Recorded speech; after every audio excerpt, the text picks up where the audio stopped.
WV Uncommon Place. This podcast is a variety podcast that houses numerous series to cover mental health, empowerment, podcast framework, and various intimate series to get to know the hosts.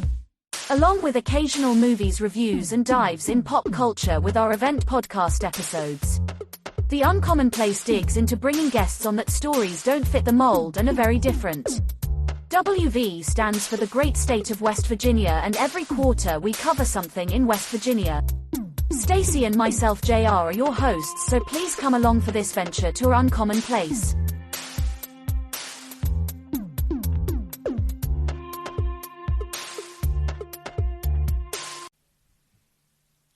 Welcome to West Virginia Uncommon Place. I'm JR, your host. Stacy, once again, she's away doing something, like always.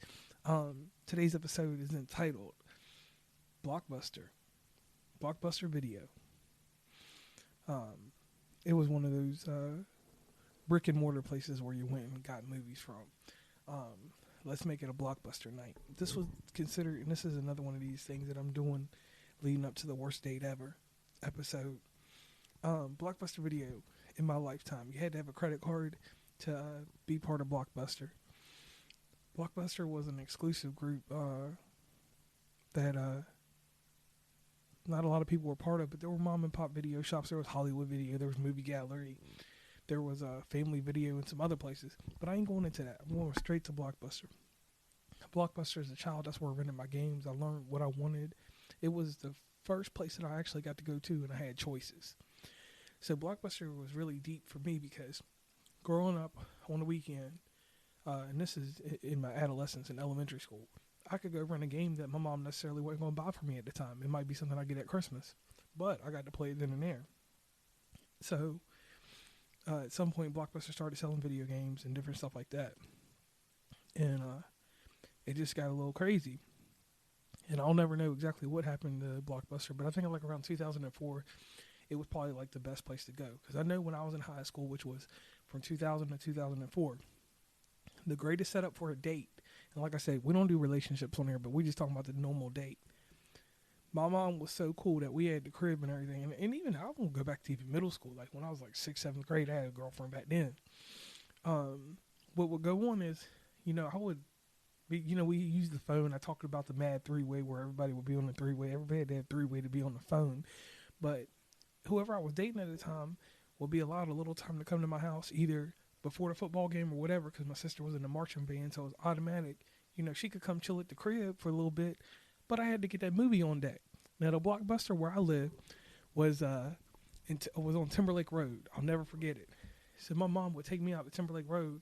So on a Monday, for instance, I would, quarry up. And what I'm saying quarry is think about get the movies together. And I'd ask the young lady, what you want to see? It's got to be something that fits in that time frame of when we get out of school till right before the football game. Football game, we would flex out. Usually be there about like 6 o'clock, something like that. So pick a movie, bam. I would go on Thursday. And at one point, I was working at the Domino's in Timberlake, Virginia. So if you know anything about that, I was right in the cut. So I would leave work. Well, we'll go in the middle. We'll go into high school a little bit later, but let's finish middle school. So my mom would get out of school Thursday, because by Wednesday, I'm like, make your choice, let me know. And go get the movie, and then bam. Next thing you know, that's what we did for the 2 hours. And I didn't do anything wrong. I was an upstanding kid then, and nobody hold it against me, but I was a good guy. I might lean in and get a kiss, but watch something good, chill, eat my mama's popcorn, or whatever snack she bought. So that was my thing with that. And then my weekend story is like this. As a kid, as a weekend warrior, a lot of people would come stay over at our house because we had a basement, and it was furnished.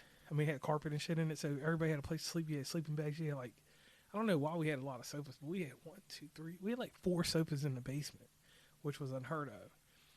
And so we had the 4 sofas, so everybody would get around. We had a Nintendo 64 bumping, and I had 4 controllers on deck always. So WCW NWO World Tour, we would jump into that, and we would play them 4-player games. Even back on the Super Nintendo, we would run it. It didn't matter what it was. Play games, and then on top of that, accompanying it with a movie. So that's me and the homies chilling. That's birthday parties, blah, blah, blah. That was the early memories of Blockbuster. Now, going into high school, Blockbuster was doing DVDs then. So DVD players had got to a point like around 99, 2000 that they was affordable. To me, being affordable, I had a little job. So, spending $75 on a DVD player, I gave that to the girl I was dating for Christmas. And just for argument's sake, I will not say anybody's name, but got her a DVD player. So, bam, that's at her crib. So the move on that was at the time the girl I was dating went to Heritage, and I went to Rustburg High School. Shout out Red Devils and the Pioneers. And once again, Blockbuster on Timberlake, and we had Hollywood Video. And I'm not being discouraging the Hollywood Video, but Hollywood Video was a little bit more expensive, even though they let you have a movie for 5 days or so. Blockbuster was just my spot because I love Timberlake. Shout out to Brookville Bees also on this one. So we would get the movie, slide over to where she stayed at, or over to her house. So I won't say slide because back then we weren't saying slide. Watch the movie, chill, and 9 times out of 10, I worked at Domino's, so I already had the pizza connection. So bam, that was a simple ass date. Then after that, because back then I ain't had no car. I was just a player. I ain't even have a car. She came and got me. She took me to Roanoke and shit. I know that may be bumming to some people, but not everybody had to have a car to get around or be likable, and somebody want to spend that much time on you. I mean, I put the money in the gas tank and shit, but here's what I'm saying. So we would watch the movies at her place, my place, and these were our parents' places, not our places. Go to a football game. Blockbuster was always the setup for something else. It was the setup to watch the movie, eat dinner, watch the movie, go to the football game. It was also an alternative to going to the movie theater because at time, we had Movies 10 in Lynchburg where I'm from. So when you would go to the movie theater, it's a rush. It's a lot of people. And, at that time in life, nobody cared or knew about anxiety and stuff like that. So I never knew the pressures, but I realized that the ladies that I was dating, and I did say ladies that I dated at the time, some of them had anxiety issues that they didn't tell me about, but they already knew about. So it was a relaxing atmosphere, and it wasn't no pressure to be tough or anything or do anything crazy. So, I'm just kicking it with my girl, watching the movie, having a good time. We have a conversation after. The same shit I'm doing now, 15, 20 years later. So we move ahead in time. I'm becoming an adult, 2004, 2005. Blockbuster turns into a novelty. Like, movie going is something that's always going on regardless. But the rental, and this is like right before Netflix started doing video on demand. And even then, the only thing that I was bootlegging was like CDs and shit. I wasn't even doing DVDs or nothing like that. So sometimes that was the better alternative than taking $20 at the movies, $45 on dinner. Because by then I had my own spot and I knew how to cook and blah, blah, blah. So I had the movie on deck and this and that. And, I even got to the point with the stuff that I would rent, I could turn it into like a game night with a movie. So we had movie game night. Which in turn, when I had more friends back then, I mean, I still got friends, but not as many as I do now, that I keep in touch with like that. So that movie was always a discussion thing right there. Blockbuster always, even in school, I'm going to go back a little bit with that. Even some of the movies we had, because we had shit for the library, but a lot of that stuff came from Blockbuster. Teacher would rent that on Fridays, which I want to see. Let us know, like Tuesday, Wednesday. We didn't even have class. We had Blockbuster Day. Or movie for that period or whatever. Not gonna say no teacher's name because I'm not gonna incriminate anybody. But Blockbuster was like a real big part of our lives. So when I'm even older, we're getting into like 2008, 2007, 2008.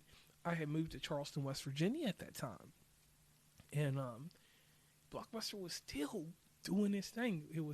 The point then was I was buying more movies from Blockbuster than I was renting because I didn't understand everything, and at that time, I think the Great Recession had started or was going on during that time. Maybe it was a little bit after. But either way, I went out there and just, like, I started buying movies. And then inside my career that I'm in now, I actually closed numerous Blockbuster stores across the United States. So I ended up with a vast movie collection, and it made me into this movie buff that I try to be now. because I was able to see movies that I didn't get to see when I was younger, things that I kind of missed, like the anime deal. Anime was big, but anime was like you had to go to a mom and pop place to get certain animes. So when all the stuff was going on, Blockbuster was selling games at discount. I was able to, at that time, get my Nintendo 64 collection on point. And the lasting value that Blockbuster left on me was that movies are a form of entertainment that can shape a day. It can shape a conversation. It can, it can take you away from the cinema theater. And that was something that I will always grasp and hold dear that I got from Blockbuster. And in closing, because I'm not going to make this a long episode, but this was just my little Blockbuster thing, and let's make it a Blockbuster night. The scene was always right. It was real simple. As an adult, 2012 or so, we'll say 2011, the date night was like this now. I go in, get a movie, and I was more technical then, so I would pull something up or some type of trivia or something that made that movie even more relatable for the person I was dating at the time.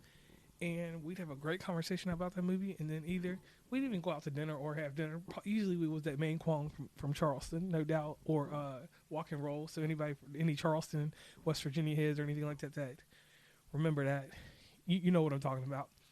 And that was the last moment with me with Blockbuster. At some point, Netflix did where you could stream the movies, video on demand, and that is what changed the game. And on that mark, when that changed the game, life got a little different, and then Blockbuster disappeared. And it's one of those things that if you weren't there for that time, you'll never get that experience back, and you'll never know anything about it. But if you were there, remember, sometimes in life you got to have a Blockbuster night. On that note, I'm JR from West Virginia Commonplace. Please like and subscribe to our podcast. Thank you for letting me do one of these little quick episodes so we can get this out here in the air, talk about it, because Blockbuster was one of my favorites. And just anybody, my local people from Lynchburg, Virginia, Rustburg, Virginia, 434 area code. If you're listening, please let me know. I love doing stuff about where we're from. Other than that, I'm JR, and I'm signing off.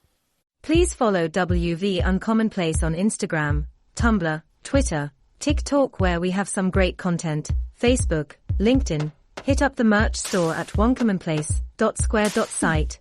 Join the email list from the website, and rate, subscribe, and give feedback from your favorite podcatcher. And lastly, thanks for listening, and tune into the next episode.